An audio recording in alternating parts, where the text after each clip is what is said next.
There is a plant that produces more protein per acre than soybeans, more than wheat, more than beef. A plant so nutritionally complete, it has all 9 essential amino acids. Ancient civilizations built empires on it. Modern science confirms it, and your government classified it as a noxious weed. This is why they had to erase it from history. The plant is amaranth. You have probably never heard of it. That is not an accident. That is by design. Let me show you what they do not want you to know. Amaranth produces 2,000 pounds of protein per acre. Soybeans produce 600 pounds. Wheat produces 300 pounds. Beef produces 200 pounds. Those numbers are not from some fringe study. They are from agricultural research published in peer-reviewed journals. The USDA has known this since the 1970s. They buried it anyway. This is not some newly discovered superfood engineered in a lab. Humans have been eating amaranth for 8,000 years. The Aztecs cultivated over 20,000 acres of it. They called it huauatl. It was so central to their civilization that they used it in religious ceremonies. The plant fed millions. They paid tribute to their emperor in amaranth seeds, millions of bushels annually. That is how valuable it was. That is how essential it was. The Aztec warriors ate amaranth before battle. They believed it gave them strength and endurance. Modern analysis proves they were right. Amaranth contains squalene, the same compound found in shark liver oil that is sold as an expensive supplement today. It has tocotrienols, the most potent form of vitamin E. It has calcium, magnesium, and iron in bioavailable forms your body actually absorbs. Then came 1519. Cortez arrived in Mexico. He saw how the Aztecs used amaranth in their rituals.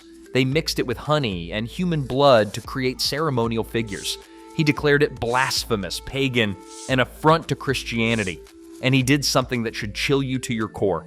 He ordered every amaranth field burned. He made cultivation punishable by death.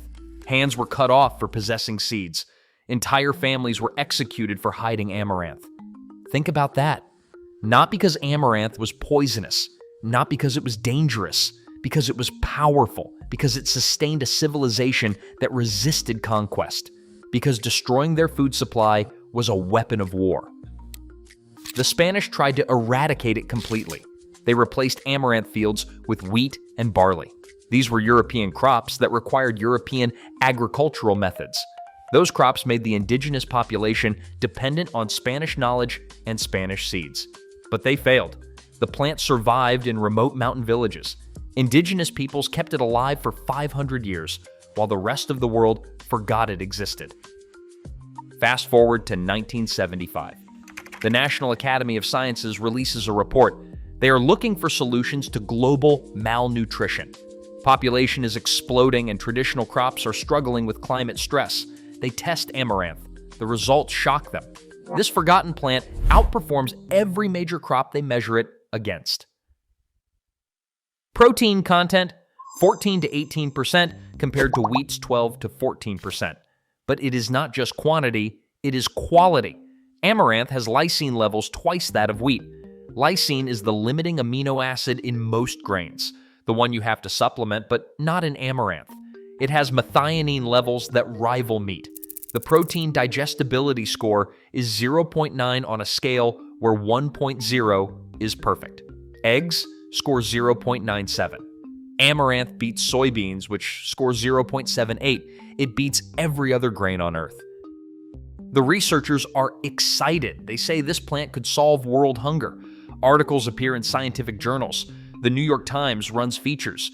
Universities start test plots. The Rodale Institute begins breeding programs. For a brief moment, it looks like amaranth might reclaim its place. Then something strange happened. The momentum died. Funding dried up. Research stopped. By 1985, amaranth had disappeared from mainstream agricultural discussion. The Rodale breeding program shut down. University test plots were plowed under. The articles stopped appearing. Meanwhile, something else is happening. In 1976, the USDA begins listing amaranth species as noxious weeds. State after state follows. Today, Palmer amaranth is classified as one of the most troublesome agricultural weeds in America. It's on the federal noxious weed list. Farmers spend millions trying to kill it.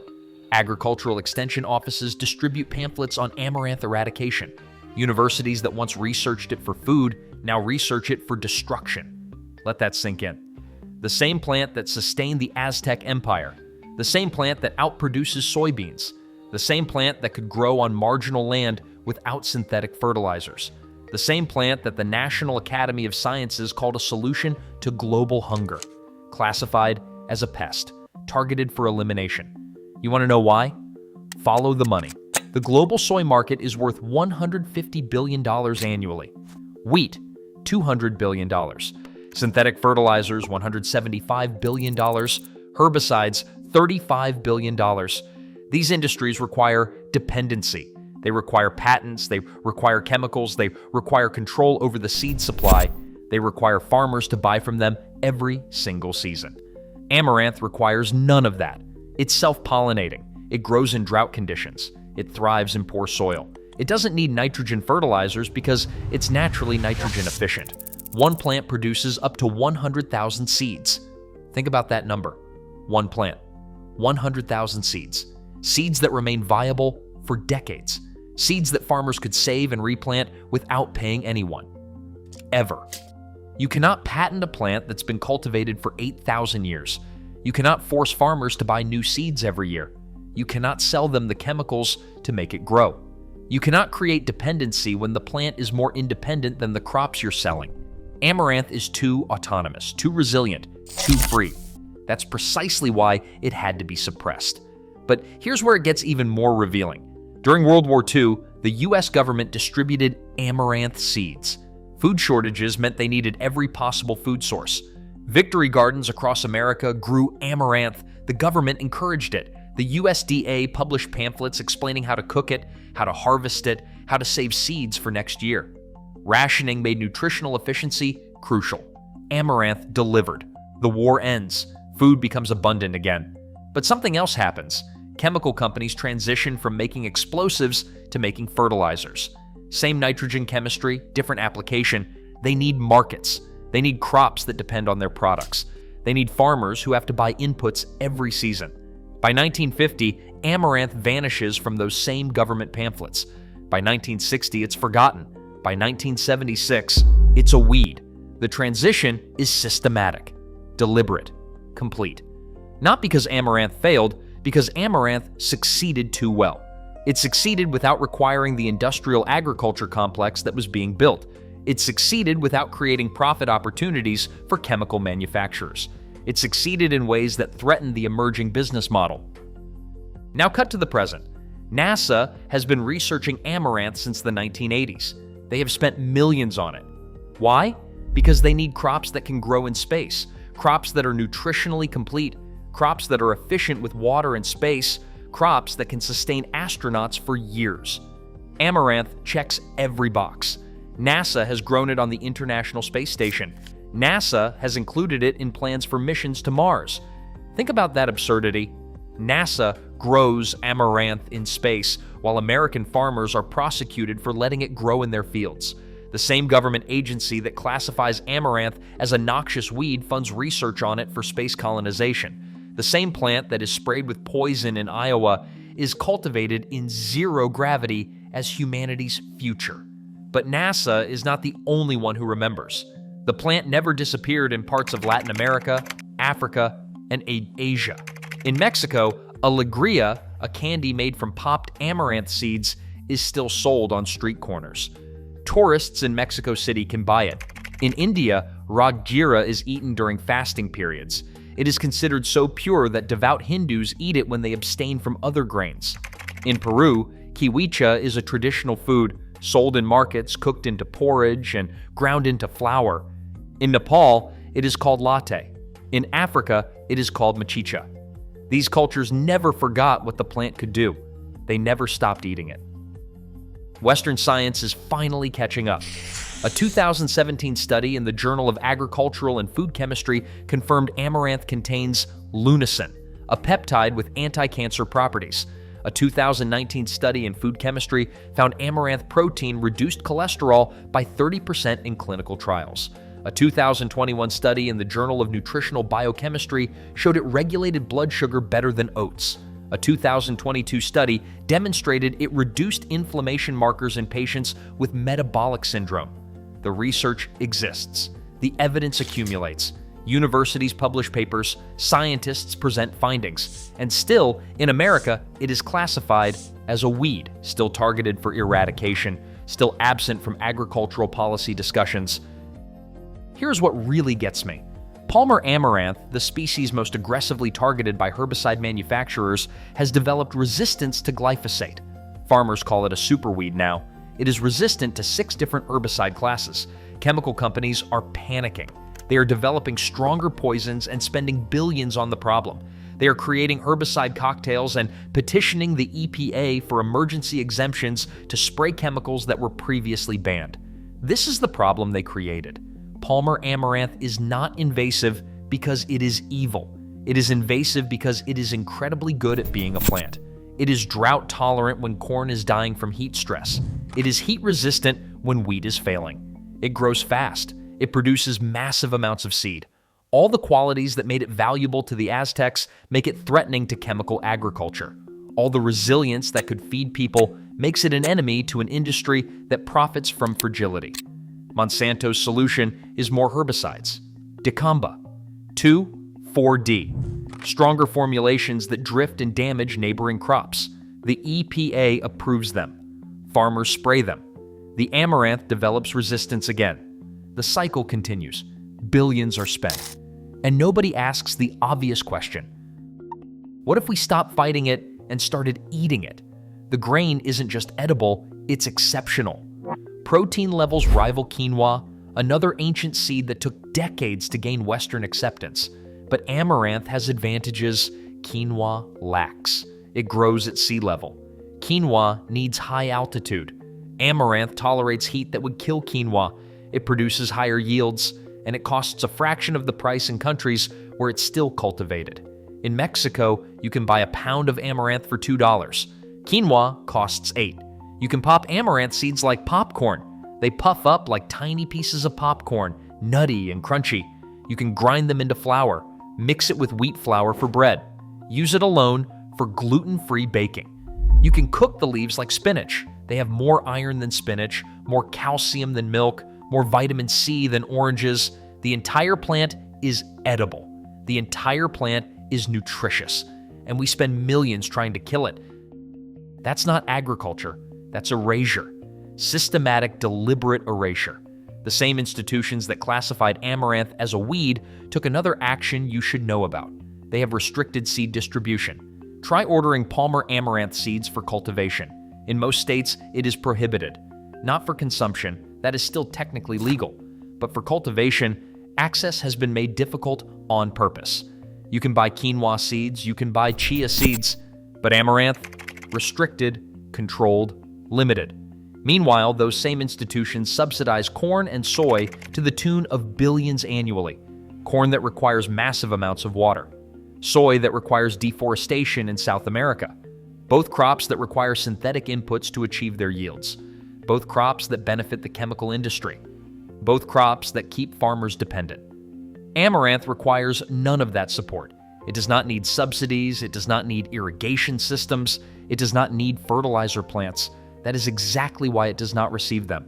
Here is what the industrial food system does not want you to understand. Abundance that cannot be controlled is a threat to profit.